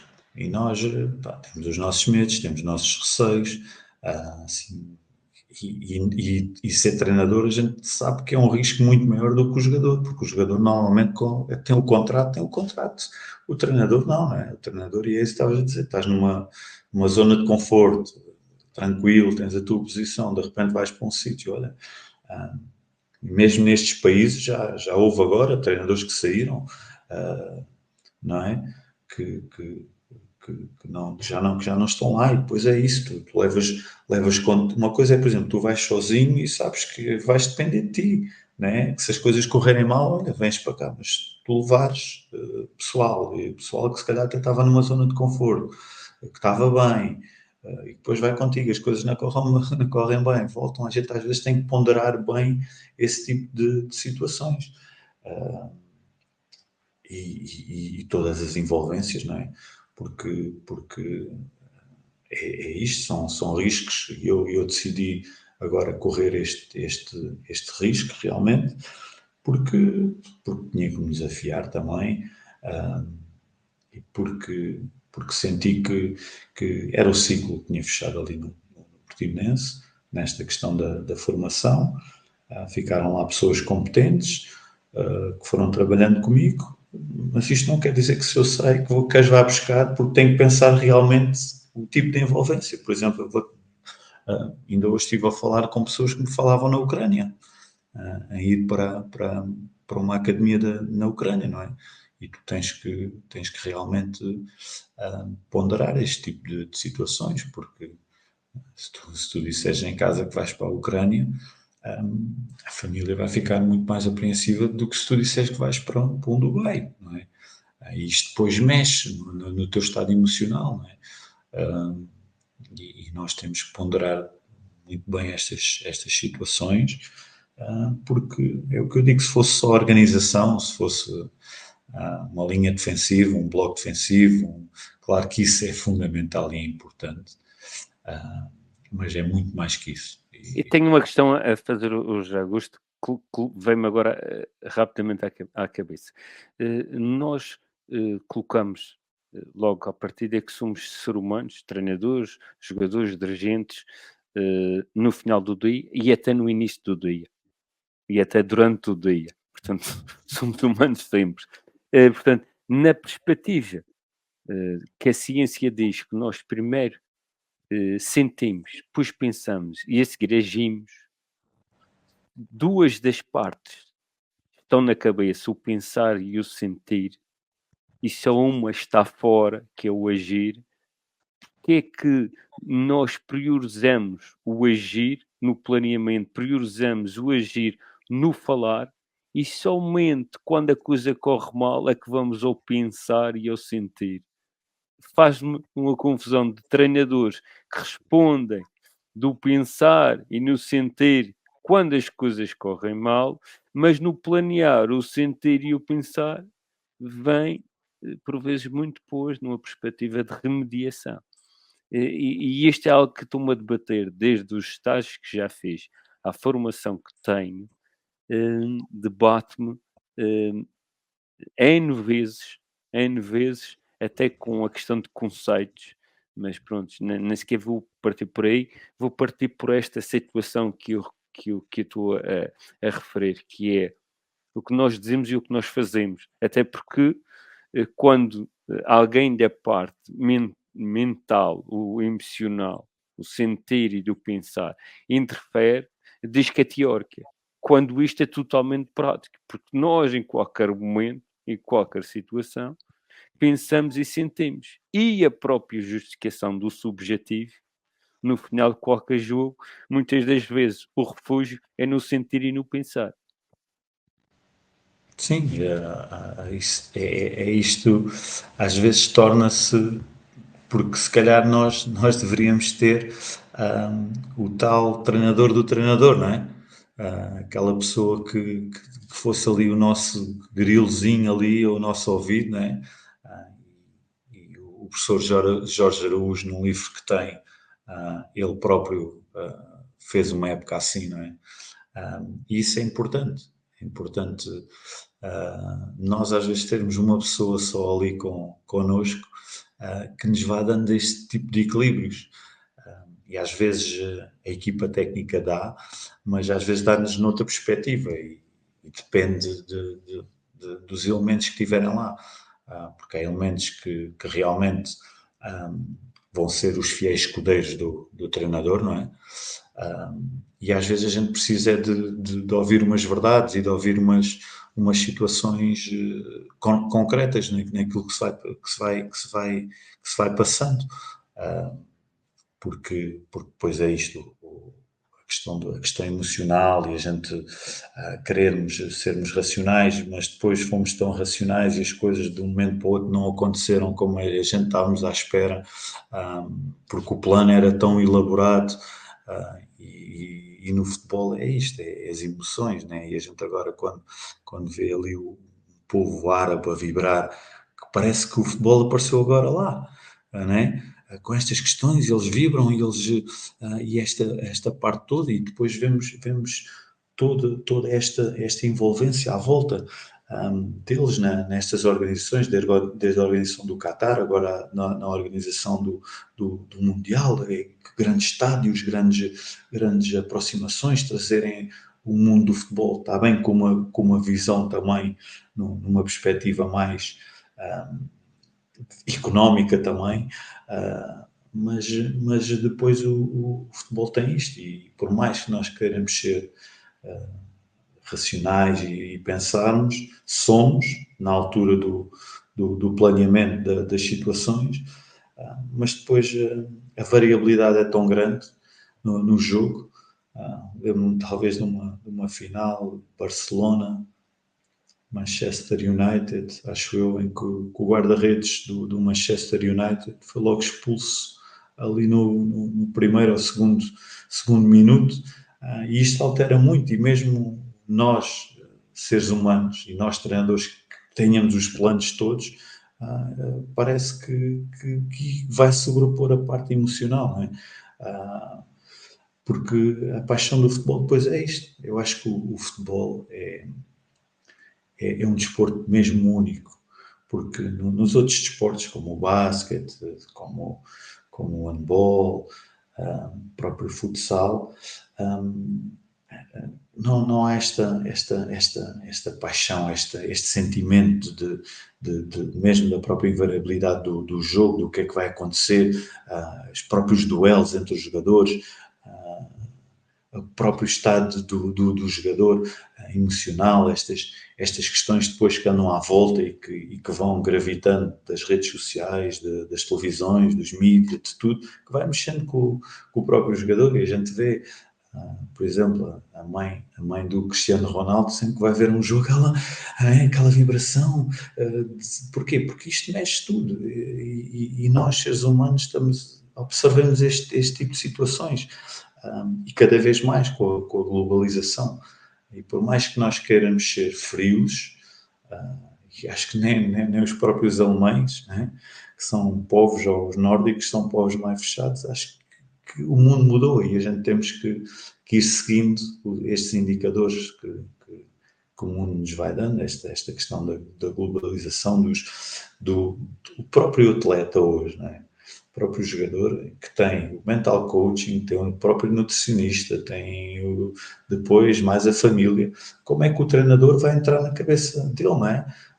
Não é fácil, porque ele chega à casa, além do círculo mais próximo de família e amigos, depois tem o treinador do fitness, tem o treinador, se calhar um analista, tem o treinador disto, daquilo, o mental coach, o nutricionista.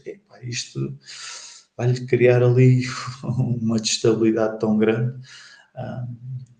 E depois há conceitos, né, novos, que é o minimalista, em que a gente temos ali coisas mais simples e vamos por situações mais simples em vez de estarmos a complicar. E hoje um atleta com esta questão, e o Carlos Carvalhal aí há tempos falava, né, de tudo o que gravita à volta do jogador, destas questões do treinador, do personal trainer, não é que isto seja negativo, mas tudo tem que ter as suas doses certas e os seus insights certos, porque senão o jogador vai ter sempre várias muletas para se apoiar e se calhar o treinador vai ser aquele com que ele vai ter menos E vários times para se baralhar e para se perder e para se confundir. E isto é o que eu digo, hoje em dia ser treinador, e a gente depois vê muito o estrelato e vê muito a tal ponta do iceberg, né? Mas eu acredito que há treinadores que em certos momentos se sentem completamente esgotados, porque isto é realmente muito feroz e de vez em quando têm que descansar, mesmo aqueles que estão a top, é super desgastante, não é? E hoje em dia a gente tem mais uma questão, que é isto das questões de ser um produto vendável para as televisões, não é? Com as Netflix entrarem dentro dos balneários, dentro de tudo, em que se calhar nós temos de ter algum cuidado com aquilo que vamos dizer, porque estamos a passar para milhões de pessoas. E prontos, e se calhar hoje em dia o treinador que deveria ter algum descanso devia ser o treinador dos meninos, dos pequeninos, mas já tem lá os pais e as mães e os avós a assistirem aos treinos todos, e vão dando o tipo de insights que às vezes não são positivos, né? E há aqueles três níveis de pais. Há o pai em que o clube faz tudo errado e que o miúdo é que é o melhor. E depois há o pai que está sempre a sobrecarregar o miúdo, e tens que fazer mais isto, e tens que fazer mais aquilo, e tens que ouvir o treinador, e tens que te alimentar, e depois há realmente os pais que fazem o papel exato, que é aqueles que acompanham os meninos que vão ao treino e se calhar vão beber uma cervejinha até ao bar, ou vão conversar e o miúdo acabou o treino, levam na casa, e esses contam-se pelas mãos. E é engraçado que às vezes a gente olha para os atletas do sucesso no clube, e é nesta referência de pais que a gente encontra. São aqueles pais que o acompanham, que não estão lá com grandes expectativas. O que interessa é o miúdo estar num foco de atenção que hoje cada vez é menos também, e que estes miúdos têm, não é? Porque eles estão agarrados, cada vez é mais curto, são segundos a passar ali no dedo deles, e quando eles vão para o treino e têm que estar ali 1 hora, 60 minutos ou 90 minutos focados naquilo e organizados, e a atenção cresce, não é? O foco da atenção cresce, e é isso que os pais, por exemplo, têm que valorizar. Ou seja, a gente vai mixando aqui as conversas desde a formação até ao futebol profissional, porque já foi essa a minha experiência, em que realmente passei por tudo. Basta ser preparador físico, é totalmente diferente do que ser treinador principal, porque o jogador consegue vir muito mais relacionar-se contigo do que o treinador principal. Passei por esses momentos em que de preparador físico a treinador principal, e tive que me impor em certas situações, e as pessoas pensarem que aquilo era diferente agora. Na formação, a mesma questão, irmos passando a nossa experiência, as nossas vivências, porque é isso que eu normalmente costumo dizer às pessoas aos sítios onde vou trabalhar, que as minhas próprias experiências são a minha mais-valia.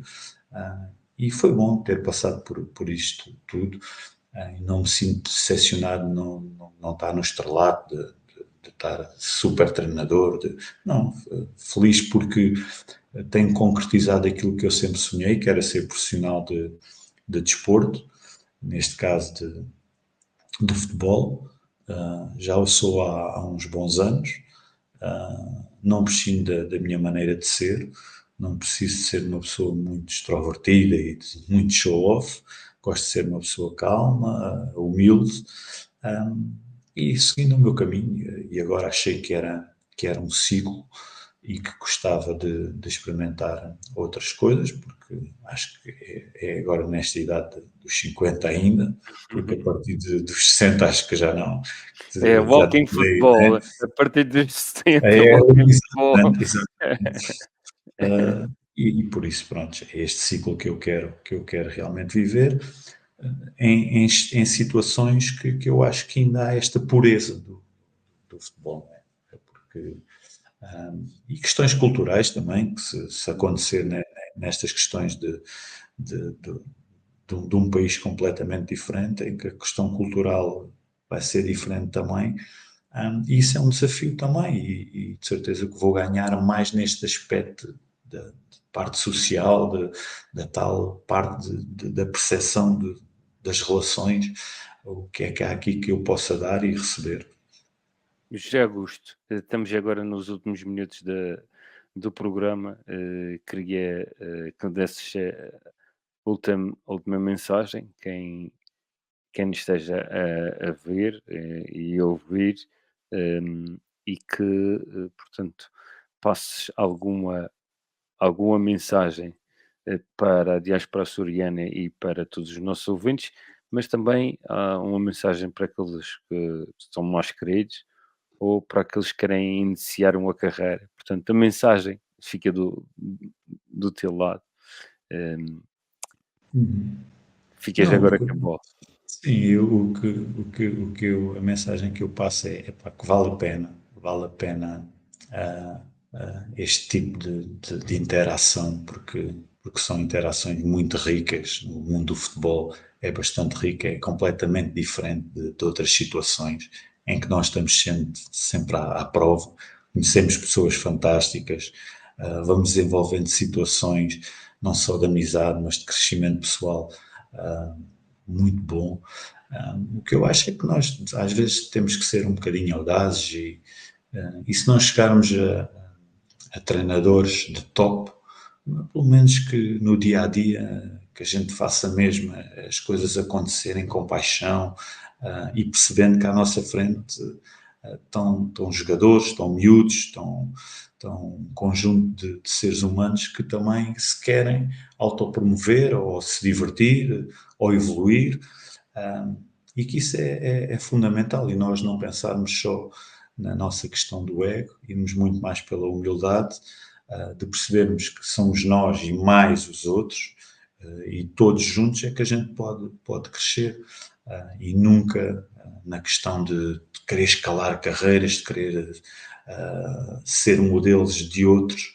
Não, irmos, pá, porque o jogo há muita oportunidade. E se não for como a carreira principal, pode ser como hobby, mas o que interessa é que a gente vá nestas questões do jogo e vá confrontando ali estes duelos e comemorando os golos e saber estar nas derrotas e não precisamos de nenhum tipo de agressividade, nenhum tipo de... porque isto é desporto, um, e, e quem desenvolveu isto é mesmo para nós estarmos apaixonados por futebol. Por isso acho que vale a pena e quem tiver a iniciar, que ouça os mais experientes, porque hoje em dia isso começa a ser, a malta já vem às vezes dos cursos a pensar que já sabe tudo ou que já leu uns livros e que já sabe, e depois a experiência, acho que acima de tudo, este dia-a-dia, o contacto com o jogador, o contacto com o roupeiro, o contacto com o massagista, com o médico, com os adeptos, com várias culturas, isso é a grande experiência que nós podemos levar e que vamos ter, e é o nosso livro, é a nossa vida que é única e que tem que ser vivida. Muito bem, agradeço as sábias palavras de José Augusto Ferreira. Voltamos para a semana, relembrando que passará indeferido este programa na Rádio Diaspora Media Group, Estados Unidos, Rádio Linha Horizonte, Rádio Lumena, Rádio Asas do Atlântico no Canadá, Rádio Audiência no Grande Porto, Rádio Estádio na capital Lisboa, Pama Mídia Estados Unidos e também na televisão portuguesa Califórnia da Rádio Portugal USA. Reentre numa vida dedicada a um clube, portanto, voltar a novos desafios, a desafios, quem sabe, lá fora, mais um português de sucesso lá fora. José Ferreira falou-nos da sua história, da sua experiência e dos seus conhecimentos. Treinador desportivo do Portimonense Futebol SAD, treinador principal também do mesmo clube, também foi preparador físico, treinador principal também do Covilhã. Tivemos cá, portanto, um grande nome do futebol profissional do Algarve, e que está agora e que certamente se lançará no futebol profissional lá fora. Isto é o que nós esperamos e desejamos. Um grande abraço, muito obrigado por ter aceito Obrigado. o convite. A todos que nos estão a ouvir, muita saúde e um bem-aja. Desporto Açores. Produção e apresentação de Pedro Sousa.